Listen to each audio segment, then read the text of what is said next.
Salut, je m'appelle Concetto Aloy, je suis un pasteur et un passionné de Jésus. À travers ce podcast, j'aimerais t'aider à mettre un point final à ton passé pour écrire un nouveau chapitre de ta vie. Alors mets-toi à l'aise et c'est parti pour ce nouvel épisode.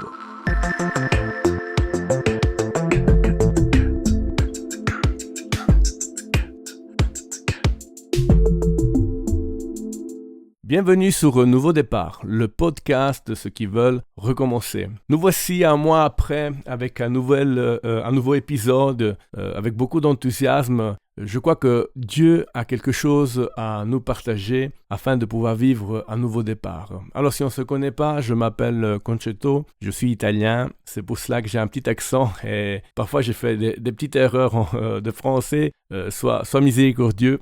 Je suis un pasteur d'une église, je suis marié, j'ai de magnifiques enfants et en 2014, Dieu m'a appelé à quitter l'Italie pour commencer un nouveau parcours de formation biblique ici à Bruxelles. Et en 2017, après 3 ans, c'était clair que je devais quitter l'Italie, là où j'étais gendarme pour commencer une nouvelle vie ici en Belgique, en gros un nouveau départ. J'avais 33 ans.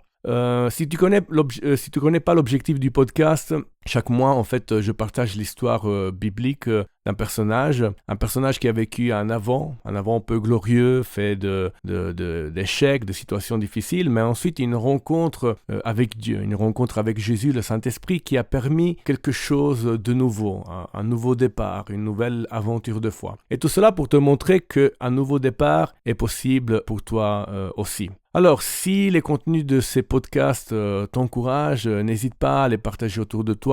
Envoie-les à quelqu'un qui est dans le besoin. Suis-nous sur nos réseaux sociaux, mais surtout aide-nous à diffuser ce message d'espoir. Mais allons avec ce nouveau épisode.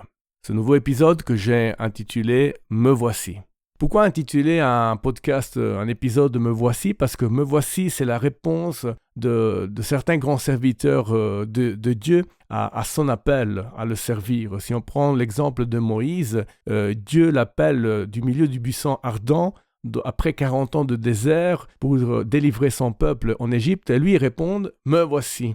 De même, c'est pour Samuel, le jeune Samuel, pendant la nuit, Dieu l'appelle et en 1 Samuel chapitre 3 verset 4, on peut lire que Samuel répond « Me voici ». Pareil pour le prophète Ésaïe, Dieu lui demande « Qui enverrai-je et qui marchera pour nous ?» Et le prophète répond « Me voici ». Envoie-moi. En d'autres mots, me voici, c'est synonyme dans la Bible. Pourquoi j'aime bien ce mot ? Parce que c'est synonyme d'obéissance, de foi, de persévérance, de nouveau départ. Alors, le personnage sur lequel on va un peu étudier aujourd'hui, c'est un personnage que lui aussi a répondu « Me voici ». Et cet homme s'appelle Abraham. Parmi les personnages que j'ai cités, c'est le premier à avoir utilisé « Me voici » pour répondre à son appel. Mais lisons son histoire et dans quelles circonstances il a répondu « Me voici » à l'appel de Dieu. On est dans le livre de la Genèse au chapitre 22 et à partir du verset 1, il est écrit « Après cela, Dieu mit à l'épreuve Abraham.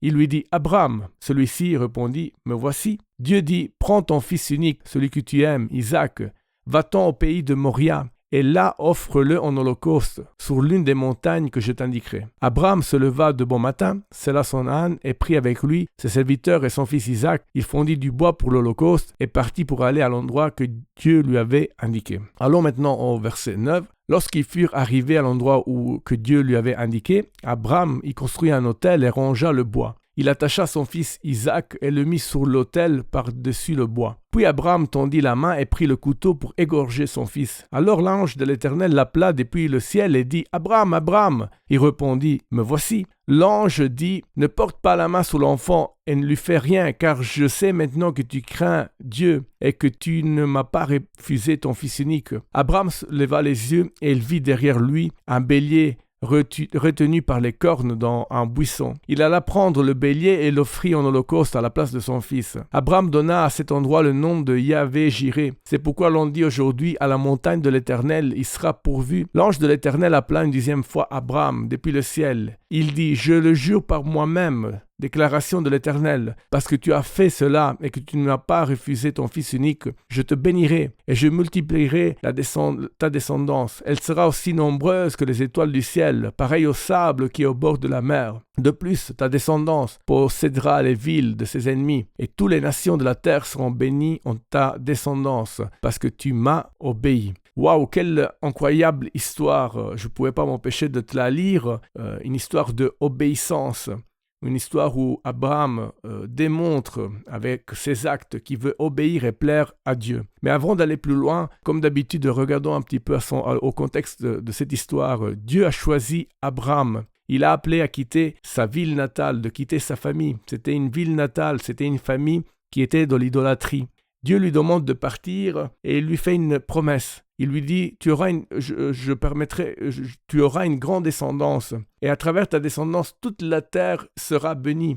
Nous, quand on connaît toute la Bible, qu'on a toute la Bible à disposition, on sait que dans sa descendance, il arrivera Jésus, le Fils de Dieu, celui qui est bénédiction pour ceux qui décident de le suivre. Et à l'âge de 100 ans, donc Dieu lui fait une promesse, une bénédiction des enfants, mais jusqu'à l'âge de 100 ans, Abraham n'a pas d'enfant. Il ne voit pas accomplir cette promesse dans sa vie. C'est seulement à l'âge de 100 ans, quand il pensait que désormais c'était fini pour lui, que Abraham a un enfant qu'il appellera Isaac. Donc Isaac grandit à la présence de Dieu, mais vers l'âge de l'adolescence, de la jeunesse, Dieu demande quelque chose de bizarre à Abraham pour l'éprouver, pour voir un petit peu sa fidélité. Il lui demande d'offrir son fils sous l'autel.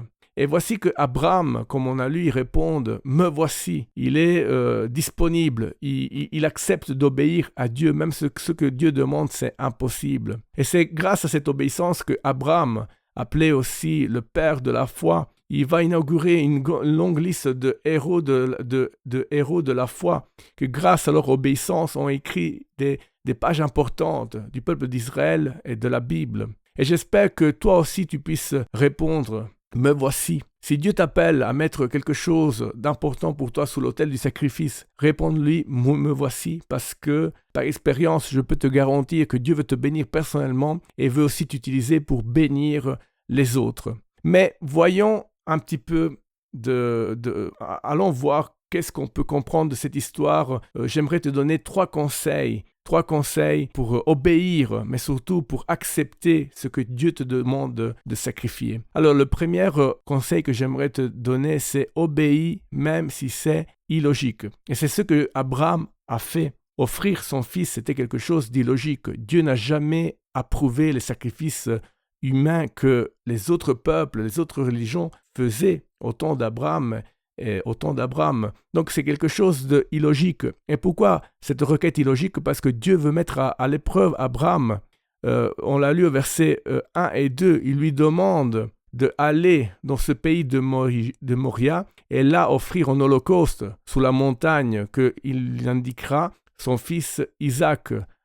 L'épreuve est importante. Moi que je suis papa de 2 enfants, c'est vraiment à déchirer le cœur. Et Abraham aurait pu répondre « Mais comment? Tu m'as promis de me donner une descendance. Isaac, c'est le fils de la promesse. C'est le seul que tu m'as donné jusque maintenant. C'est ce que je aime le plus. Et maintenant, tu me demandes de le tuer. » Et pourtant, Abraham ne répond pas de cette manière-là. Abraham accepte l'épreuve. Pourquoi? Parce que l'épreuve, c'est la seule manière de démontrer à Dieu qu'il est un homme obéissant 100%, qu'il est un homme fidèle 100% et que Dieu a la première place dans sa vie. Et même le fait de demander Isaac en holocauste, il y a toute une signification parce que l'holocauste, c'était ce sacrifice, cette bête qu'on mettait sous l'autel afin qu'il soit offert entièrement, brûlé pour le Seigneur. Dieu voulait la priorité dans la vie d'Abraham. Il ne voulait pas le 90%, il ne voulait pas le 95%, il voulait le 100% de sa vie. Pourquoi parler d'obéissance? Pourquoi parler de réponse à cette parole de Dieu? Parce que l'obéissance, malheureusement, c'est une des valeurs qu'on a perdues dans notre société, mais aussi dans notre Église. Il y a trop de personnes qui, avec les paroles, ils disent « Seigneur, je te suivrai partout. Utilise-moi à n'importe quel prix. Je suis prêt. » Mais c'est difficile. Dans le livre des Proverbes, au chapitre 20, verset 6, il est écrit « Beaucoup proclament leur bonté, mais l'homme fidèle, qui le trouvera, un homme fidèle? un homme qui, au-delà de ses paroles, puisse obéir. Dans le mois d'avril 2015, j'ai vécu une situation similaire.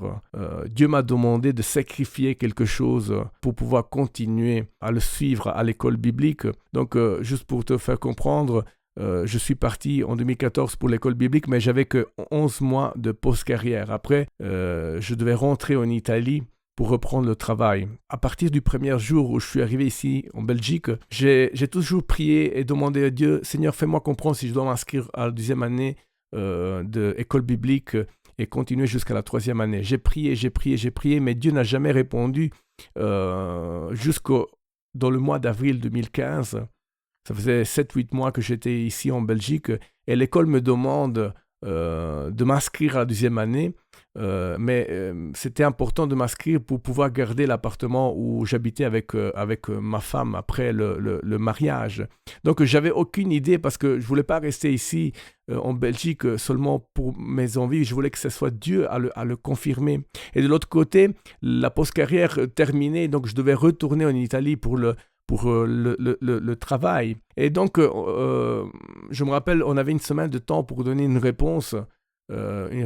Et un matin, j'étais vraiment confus. Je n'arrivais pas à comprendre qu'est-ce que Dieu attendait de nous. Et je vais au culte. Je dis à ma femme qui était en train de partir au travail, je lui dis, écoute, je vais au culte, je vais voir, peut-être Dieu va me répondre. Mais c'était plus, je l'ai dit plus en modalité blague que j'y croyais pas vraiment. J'arrive là dans la chapelle et c'était la semaine de la mission. Il y a un jeune qui monte sous l'estrade et il dit ces mots en rappelant l'appel de Abraham au chapitre 12 de la Genèse. « Quitte ton pays, quitte ton pays. » Et alors là, tout de suite, j'ai compris que Dieu me parlait et m'invitait à quitter mon pays, l'Italie. Quand le culte s'est terminé, j'étais près de ce jeune, cet étudiant de l'école biblique, et j'ai demandé pourquoi elle avait cité ces paroles de Genèse 12. Et donc, il me dit qu'il avait écouté une prédication qui allait dans le même sens, sortir de sa zone de confort. Et il me dit, tiens, écoute-la avec ta femme, peut-être tu comprendras ce que Dieu attend de toi. Et c'est ce que j'ai fait ce soir-là avec Stéphanie, on a regardé cette prédication. Et là, on a compris qu'il fallait mettre sous l'autel du sacrifice mon travail. Dieu me demandait de m'inscrire par la foi et lui aurait pourvu d'une manière ou d'une autre. Et c'est ce que j'ai fait le lendemain. J'ai été m'inscrire et je me suis dit, Seigneur, moi je m'inscris d'une manière ou d'une autre, que je démissionne ou que tu ouvres des portes. L'année prochaine, en septembre, je serai ici.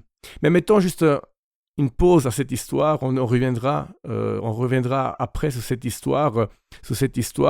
Donc, obéis. Même, premier conseil, obéis même si ça semble illogique. Deuxième chose, manifeste ton obéissance par l'action. Une fois que tu as décidé d'obéir, mets-toi en action. Parce que l'obéissance est synonyme d'action. L'obéissance doit être toujours suivie par l'action. Parce que c'est seulement en agissant qu'on peut montrer à Dieu, à nous-mêmes et aux autres qu'on est en train d'obéir. Et c'est ce que Abraham fait. Le lendemain, de bon matin, il sella son âne, il prit son fils, il prit le bois et il partit vers cet endroit que Dieu lui avait indiqué. Et l'action est toujours accompagnée par la persévérance. Parce que comme on a lu dans le texte, pendant 3 jours, il marche vers cet endroit. Imagine-toi, 3 jours avec cette idée qu'il doit aller sacrifier son fils. C'est horrible, mais pourtant, son obéissance se manifeste à travers l'action. Et ne t'y attends pas que tout le monde puisse comprendre, parce qu'au verset 7 du chapitre 22, même Isaac, en s'adressant à son père, il dit « Mais papa, voici le bois, mais où est l'agneau pour le sacrifice? Où est l'holocauste ?» Ne t'y attends pas que de l'extérieur, tout le monde soit toujours d'accord avec ton action, avec ton obéissance à ce qui est la parole de Dieu. C'était le cas quand je me suis converti. Les gens me demandaient, mais pourquoi mes collègues, pourquoi aller à l'église, suivre Jésus? De même, c'est quand j'ai quitté l'Italie pour partir à l'école biblique. Pourquoi quitter le travail pour aller étudier la Bible? Ça semble bizarre. Et pourtant, Abraham répond à son fils, me voici encore une fois. Devant quelqu'un de l'extérieur qui ne comprend pas, il dit, me voici, je suis là pour obéir à Dieu.